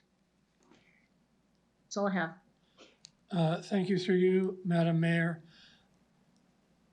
I want to be clear that this is on the specific and unique concern that Mr. Forrester has raised. So what we're not seeking here is to reopen consultation on every aspect of this plan. The plan is a creative solution to a difficult problem, should be passed and implemented today. On one specific point, it's a narrow point, I think, the city has undertaken to talk with Mr. Forrester and other interested parties, but it's on that specific point. It's not on the entire plan itself. Thank you, Councillor Hawkins. Councillor Shaw, did you wish to close off debate? I just want to say a couple things, Mayor Masters. First of all, I strongly encourage everyone to support this. Our city administration did a wonderful job of being creative to find a solution to this. I'm really tired of seeing the north side of that Victoria the way that it is, and it's exciting to see some people come together and develop that land. So thank you. That's all I have, Mayor Masters. Thanks very much. City Clerk, please call the vote.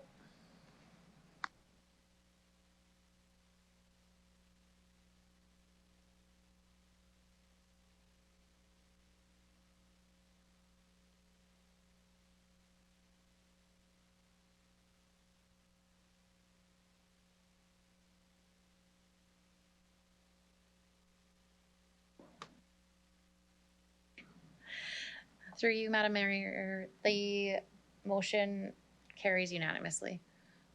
Next up on the committee reports, we'll consider item CR 22-18, proposed municipal boundary alteration. Deputy Mayor Shaw, could I ask you to introduce the report? Well, city boundaries, give me 1 second. Sorry, Mayor Masters. I was here, but my mind was somewhere else. So CR 22-18, the city boundaries, negotiate with the arm of Sherwood. Executive committee, we spoke intensely, we spoke a lot about this, about these boundary alterations, what it's going to benefit our city, the negotiations that's going to be involved in doing this, and we're asking for City Council to support this moving forward. Thank you, Councillor Shaw. Can I get a seconder for the report? Thank you, Councillor Hawkins. Any questions from members of council?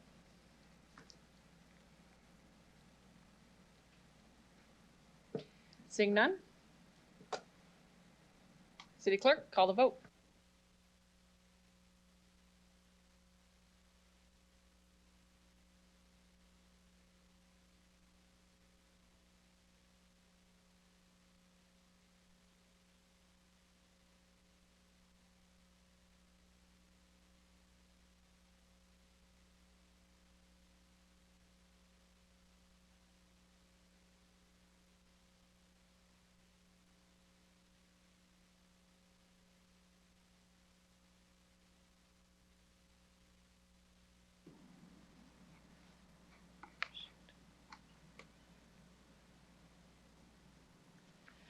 Through you, Mayor Masters, the motion carries with 10 in favor, and Councillor Zakidniak is away from the meeting at the moment temporarily, so her vote did not count.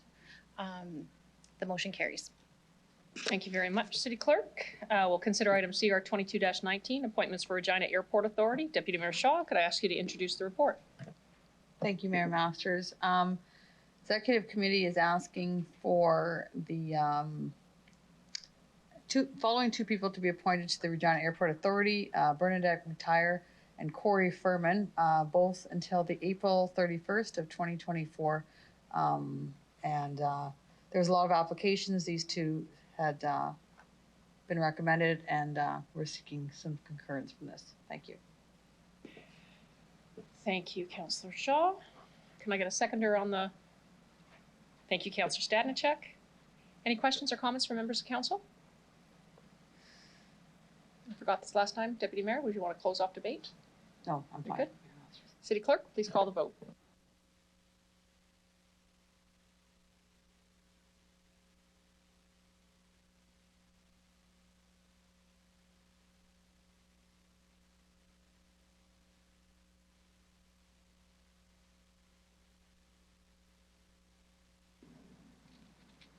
Through you, Mayor Masters, the vote carries 10 to 0. Councillor Zakidniak was temporarily away for the vote. Thank you very much, City Clerk. We'll consider item CR 22-20, the Northeast Economic Development Project Consulting Approval. Deputy Mayor Shaw, could I ask that you introduce the report? Thank you, Mayor Masters. This report is to approve $1 million for the Land Development Reserve to come out of the Reserve Fund for consultation services for the Northeast Economic Development Project.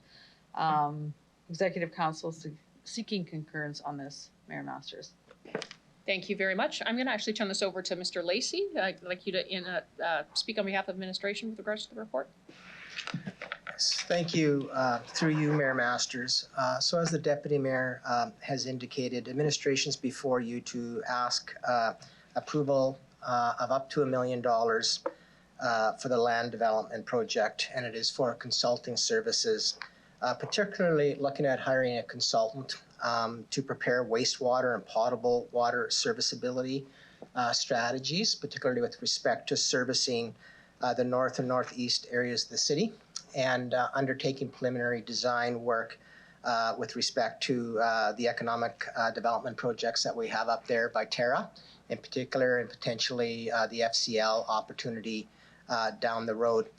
We're before you asking for approval. The initial work we do expect to be under $650,000 with respect to the serviceability study work. But as the project proceeds into detailed design and construction phases, we do want to continue to use the same consultant, and we do expect at that point the expenditures will exceed $750,000 for that consulting work, and we're required to come before council to seek that approval then. Thank you, Mr. Lacey. I do need a seconder on the report. Thank you, Councillor Mancinelli. The floor is open for discussion. Any questions or comments? Councillor Stevens, please go ahead. Thank you. Through the chair, just one question. It's actually an undertaking really under the environment section. It's a request of the city's sustainability and environment team. I would request that you ask the company listed here, FCL, if they can provide us with the Scope 3 emissions that might be associated with the project. And that evidence and that information be included in future reports. Mr. Lacey, any concerns with that? Just through you, Mayor Masters, just for clarity purposes, this relates to the FCL's future project work that they're planning? That's correct. Under the environment section, when it talks about greenhouse gas emissions, the final line talks about the carbon capture initiative. For clarity, Scope 3 emissions are actually the combustion phase rather than the carbon capture element. So through you, Masters, we will commit to that undertaking and have that conversation and request of FCL and bring that forward in future reports related to the matter. Perfect, thank you. Thank you, Councillor Stevens. Mr. Lacey, any further questions from council? Seeing none, City Clerk, please call the vote. Please call the vote.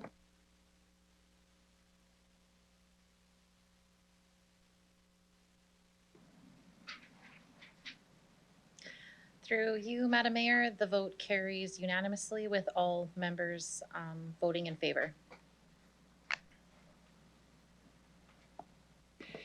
Thank you, City Clerk. We'll consider item CR 22-21, the Northeast Community Center Agreement. Deputy Mayor Shaw, hope you have better luck pronouncing this than I do. Please, could you introduce the report?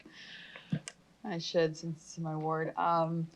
It was an amalgamation of a lot of people coming together to form and to build this community center that is in my ward and has offered so much to the people in this community. It's nice to see everybody coming to the table to form the community center in the best way possible when we're amalgamating all these schools and all these districts together. I think they have a really good communication between all of them from what I've seen. So I'm excited to see this project move forward. So thank you, Mayor Masters. Thank you, Councillor Shaw. Can I get a seconder on the report? Thank you, Councillor Ventura. Any questions or comments? Councillor Stevens. Thank you. This is what happens when I don't stick around for the whole executive meeting. Understood. I'd like this to be an undertaking for the Northeast Community Center as we go ahead with the project. Basically, the request here is that the city and its the conversation it has with the various partners involved with this project align the build with the sustainability framework and commit this structure to be a net zero build. I know the report says we'll do our best. I don't know what your best is, and I say that just objectively. We don't have the framework in place. Basically, this would put us on the same level as what we accomplished with the Maple Leaf Pool. We know there are financial savings associated with EV panels and different forms of energy efficiency. I'd prefer if that was just an undertaking and that could actually be rolled into the conversation with the various partners. And then when it comes to procurement, we're actually looking at the cost of the infrastructure. That would be something that you would bring back to council for consideration. Would that be fair to say that it is in fact an undertaking? Mr. Lacey? Hey, no, how about Ms. Tink, or would you like, how about I just give you a minute?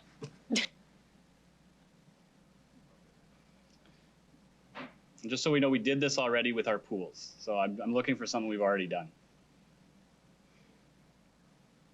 Ms. Bisdell is ready for action there. She wants to say something. Ms. Bisdell. Through you, Mayor Masters. This is a bit different than our pools. This is a partnership. We can have conversations with our partners. We can't commit them to that. However, we will definitely have those conversations with them. Okay, thank you. And you'll report back with the results of that conversation? Sure, absolutely. Yeah, we will.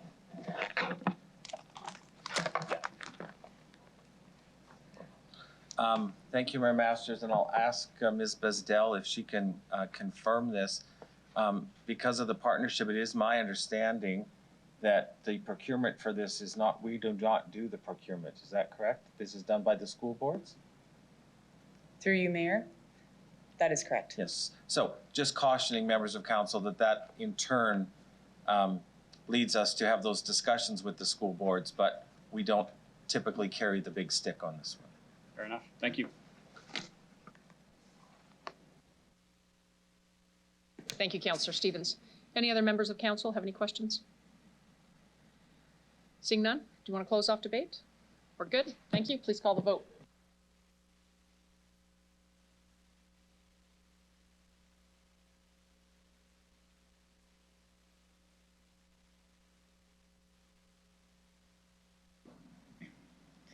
Through you, Madam Mayor, the motion carries unanimously with all members in favor.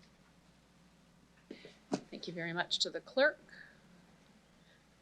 We'll now consider item CR 22-22, Heritage Building Rehabilitation Program for 1853 Hamilton Street. Deputy Mayor Shaw, could I ask that you introduce the report?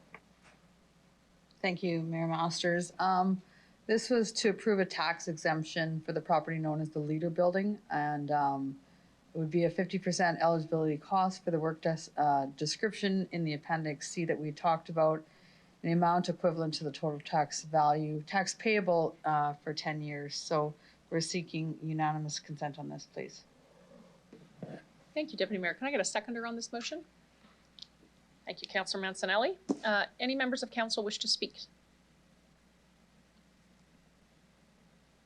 Seeing none, did you wish to close off debate, Councillor Shaw? City Clerk, please call the vote.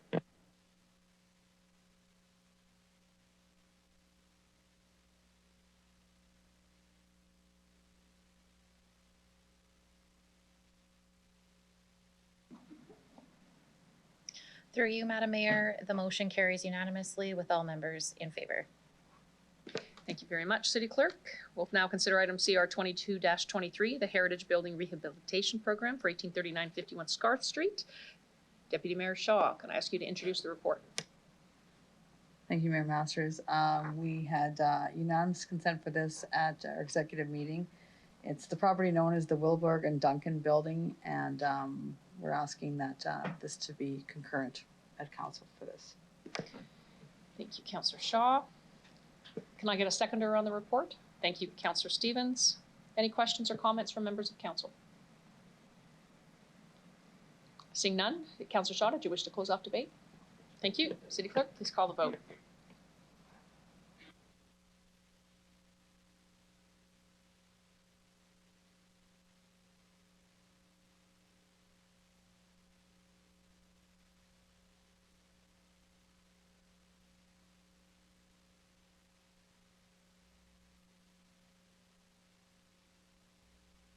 Councillor Bresciani, did you cast your vote?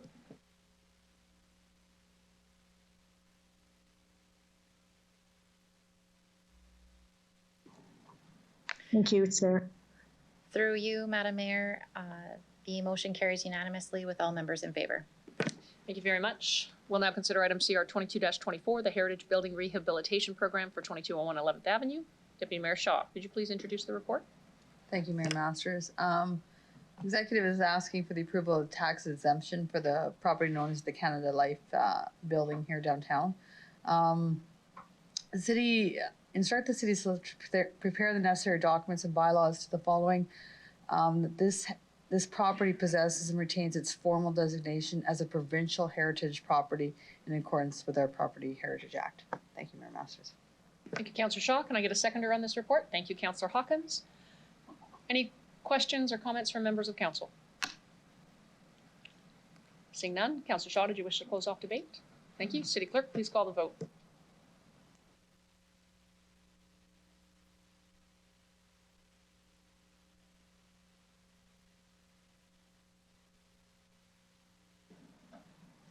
Through you, Madam Mayor, the motion carries unanimously with all members in favor. Thank you, City Clerk. I will now call on Councillor Cheryl Stanichuk to read notice of motion MN 22-1, regulate the non-essential use of pesticides. Councillor Stanichuk will introduce MN 22-1 and only read out the therefore statements for the record. Councillor Stanichuk, please proceed. Thank you, Mayor Masters. Therefore, be it resolved that Regina City Council direct administration to prepare a report for Executive Committee by Q4 of 2022 that includes 1, a review of the research on how the elimination of cosmetic pesticides protects our biodiversity especially birds and pollinators like bees and butterflies.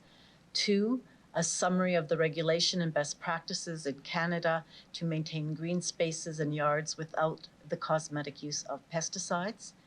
3, feedback from the public through community engagement on a cosmetic pesticide ban. And 4, recommendations and implications of implementing a cosmetic pesticide ban and the funding requirement for a public education and communications plan on such a ban, including the promotion of safe alternative products and best practices for yards, gardens, and parks. Thank you, Councillor Stadenchuk. All questions and discussions are held until the March 16th, 2022 council meeting. I will now call on Councillor Lori Bresciani to read Notice of Motion MN 22-2, Whistleblower Policy. Councillor Bresciani will introduce the motion and only read out the therefore statements for the record. Councillor Bresciani. I apologize. Thank you, Mayor Masters. So therefore, be it resolved that the administration be directed to prepare a report for Executive Committee by Q2 of 2022 that 1, amends the current whistleblower policy for City Regina employees as follows. A, the city manager's authority to manage the policy be revoked and an internal tribunal be created to manage the policy that includes the following internal representatives. 1, internal auditor, 2, director of people and organization, culture or designate, and 3, city solicitor or designate. B, section 4.5 of the policy requires the tribunal to provide a non-identifying summary of reports made under this policy and outcomes of subsequent investigations to Executive Committee for information at least annually. And number 2, outline any associated costs and implications related to the implementation of these amendments.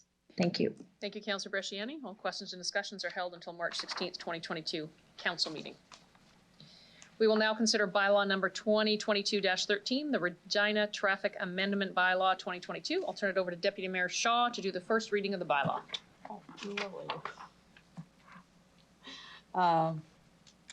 I move, second by Councillor Zakidniak, that bylaw 2022-13 be introduced and read a first time. I'll ask the clerk to start the vote.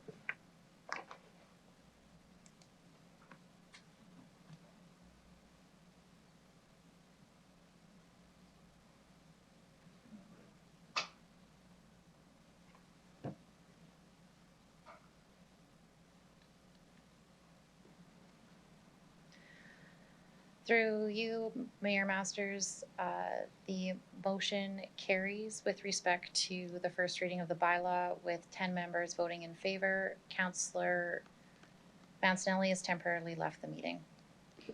Thank you, City Clerk. Deputy Mayor Shaw, can you please do the second reading of the bylaw? I move, and second by Councillor Mancinelli. Okay, that bylaw 2022-13 be read a second time. Is that okay? Could we get someone else to second the second reading? Thank you, Councillor Hawkins. Does any member of council have any questions on the bylaw? Councillor Zakidniak. Just that I noticed a typo in the abstract, and I don't know if that's important to be noted at this point. Please go ahead, Councillor Zakidniak. So I believe it's on page 9 in the abstract, the purpose section. It just says, I think it should say within, but it says a word I'm not familiar with, withing. So that's the typo.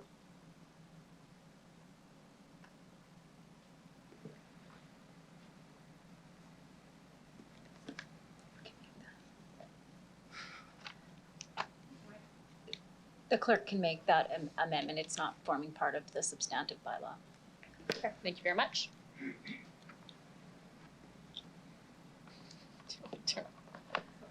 Nope, it's all good. Seeing no further questions, I'll ask the clerk to start the vote.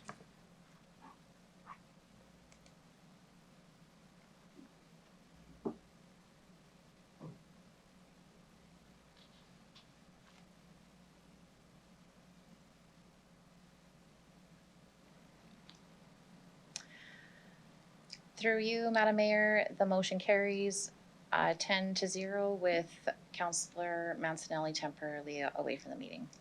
Thank you. Deputy Mayor Shaw, can you please do consent for third reading of the bylaw? I move, second by Councillor Mole. He's here, right? Okay. That council hereby consent to the bylaw 2022-13 going to a third reading at this meeting. Thank you. I'll ask the clerk to start the vote.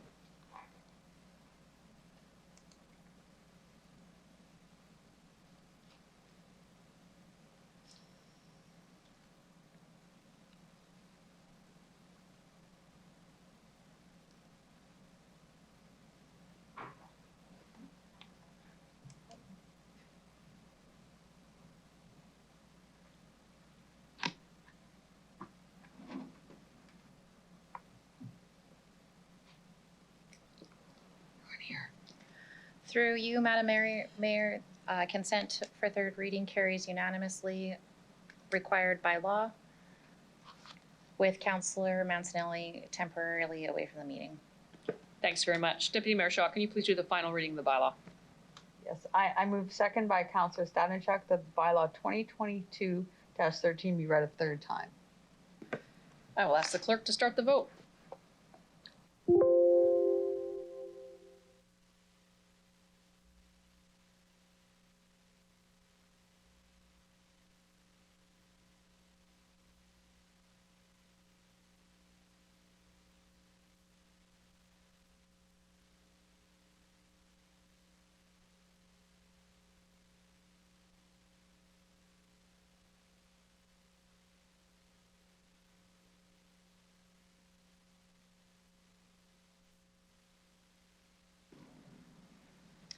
Through you, Madam Mayor, the motion carries unanimously with all members in favor. Thanks very much to the city clerk. We'll now consider item CM 22-5, COVID-19 update. I'll remind council the update is verbal in nature. Informational from the interim city manager will require a motion to receive and file after the report is finished. Mr. Nicol. Thank you, Mayor Masters, members of council. As you will recall, on February 14th, in alignment with provincial public health orders, the City of Regina lifted the provincial proof of vaccination or negative test requirement at our city facilities. And the proof of vaccination or negative test requirements for city employees was removed the next day, that being February 15th. All remaining public health orders were removed this past Monday, February 28th, including the requirement for masks in indoor public spaces. And this reflects trends that we are seeing across the country as more and more provinces are moving away from public health measures and looking to manage the COVID as an endemic. As I've mentioned, most provinces are easing restrictions, and the federal government is likely to be the last to do so. Cases in Regina are still at a relatively high level, but they are on the decline.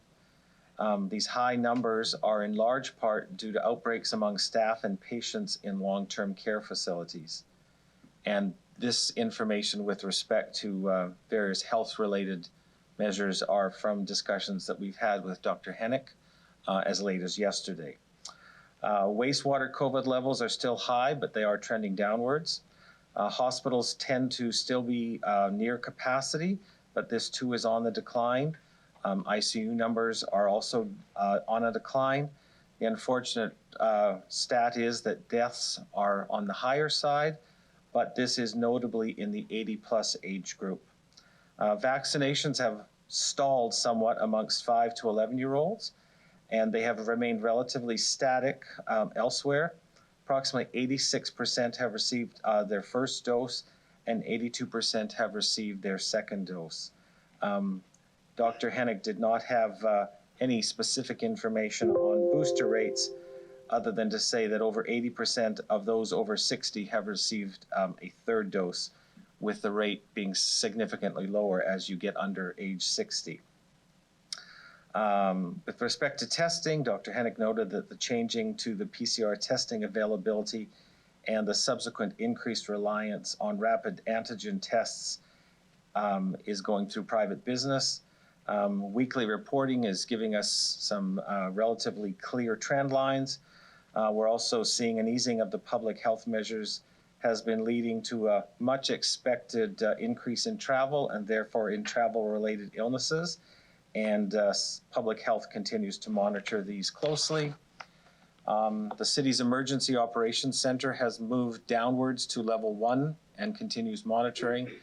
Employee absentee rates continue to remain stable and are consistent with non-pandemic absenteeism rates. We're continuing to assess the situation and our current health and safety protocols. We monitor the status of COVID in Regina. As you can see, as you enter City Hall or our facilities, there are signs indicating that we encourage people and staff to wear masks if they feel that that is what they wish to do. We continue to have hand sanitizers everywhere. Cleaning protocols throughout city facilities remain high, including here in City Hall and within the council chambers. And that is basically the status report. And we will continue these, I would expect, for the next 4 to 6 weeks. And then once we have a much better sense, say in May or June, we may just send these to you by way of memo. But for now, we will continue these on council briefing. Thank you, Mr. Nicol. Can I get a motion on the floor to receive and file? Thank you. Seconder, I got Councillor Stanachuk and Councillor Shaw. Opening up for questions, Councillor Sakidniak. Thank you. I appreciate the update. I found this one to be a bit more fulsome of an update, so I appreciate that. I do have some follow-up questions.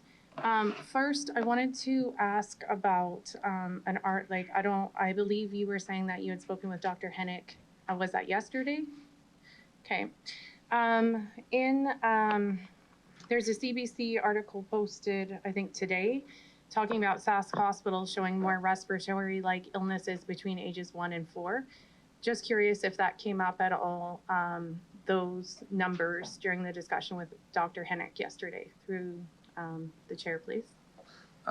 I wasn't on the call particularly because we had to reschedule it, but Mr. Reed, who's the manager of our public policy, spoke directly with Dr. Hennick. So Mr. Reed is on the line, and I would ask him to respond to that specific question. All I knew was that it was about the vaccination rates for the 5 to 11s. So, go ahead, Jordan. Thank you. Thank you, and through you, Mayor Masters. No, Councillor Zakiniak, that specific question did not come up in our discussion. Just his general comments about lower the kind of stalled vaccination rates amongst the 5 to 11 category, but nothing in that under 5 discussion. Okay, thank you. My next question is about the feedback that we've heard from city employees to the lifting of restrictions specific to them. So masking, vaccination, just any of the repercussions on city employees themselves, and what have we heard from feedback from them? I'll thank you through you, Mayor Masters. I'll ask that or answer that in a relatively general way. I'm not sure I would use the word repercussion because that's not on. There might be implications, but I believe the latest stats we have is approximately 94% of employees are vaccinated. I think that we've had a general acceptance that after 2 years, the public health orders are moving forward. I think the general consensus out there is that it makes sense that our facilities, for example, in the practices that are followed, should be in sync with what the provincial health orders say. Again, it's only anecdotal, but walking in the City Hall here since Monday, there is a mix of masks versus non-mask wearing. If I had to guess, I would say it's maybe 60-40 those wearing a mask and continue to do so. But again, that we are encouraging people to wear masks if they feel comfortable doing so. And those who don't wear a mask should feel comfortable doing so, and not to criticize or impugn the reputation of either for not doing what they're doing. And we also continue to encourage people to stay home if they're feeling ill, but our absentee rates have stayed very steady at a very low level. Okay, thank you. So my next question is about in relation to the return to working in City Hall. If you can share any update about the plan for return to work for our city employees, and I'm also wondering what sort of notice they have been given in relation to that, and how those conversations have Sure. occurred. Through you, Mayor Masters. Timely question, Councillor Zahidniak. I met with the directors and executive directors earlier this morning, and I believe communication went out this afternoon to all members of staff indicating that in a staged rejoining of your workplace, whether that's in City Hall or in another one of the city-owned facilities, we are looking to bring people back in a staged manner, effective starting next week, with everybody, perhaps with a few exceptions, to be back in the workplace the week of March 28th. And that's the policy we have taken.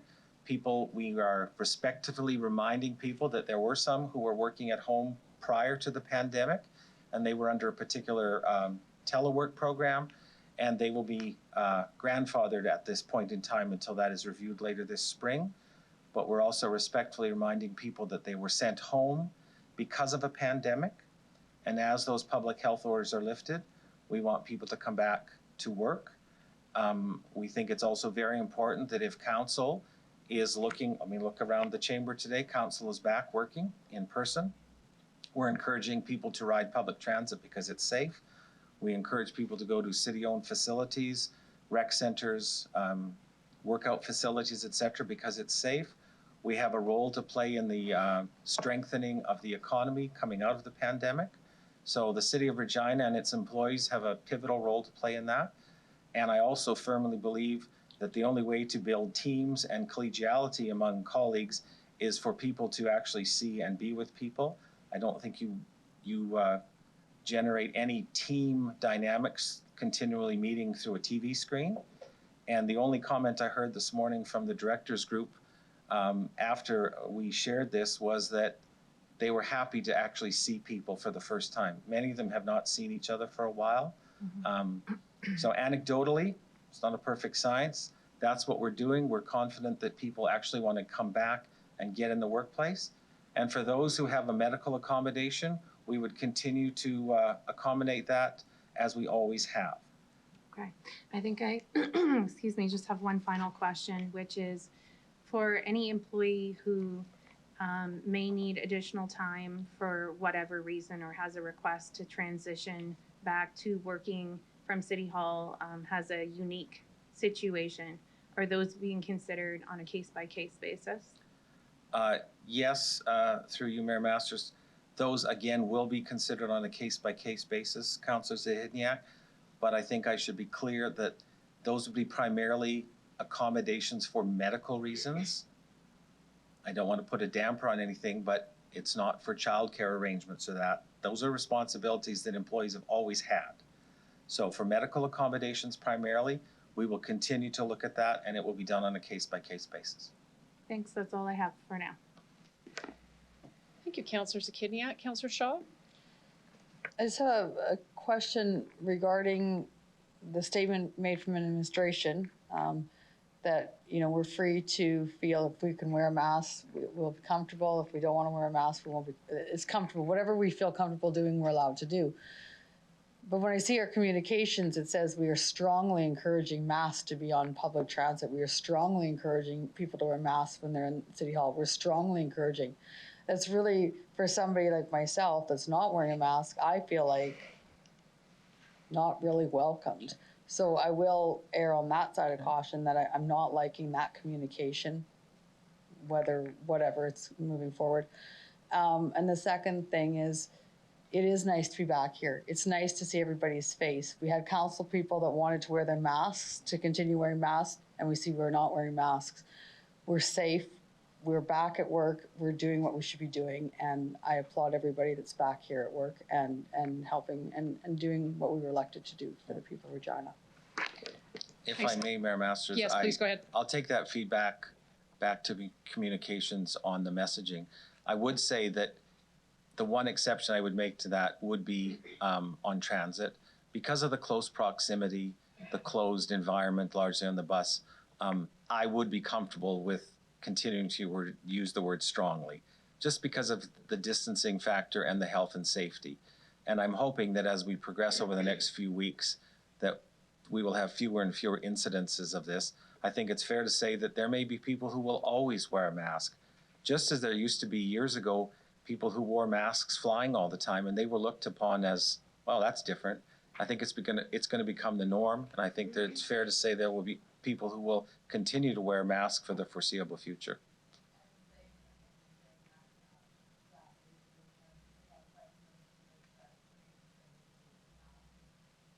Your snotty nose, but thank you very much for that. Thank you, Councillor Shaw. Thank you, Mr. Nicol. Any further questions from members of council?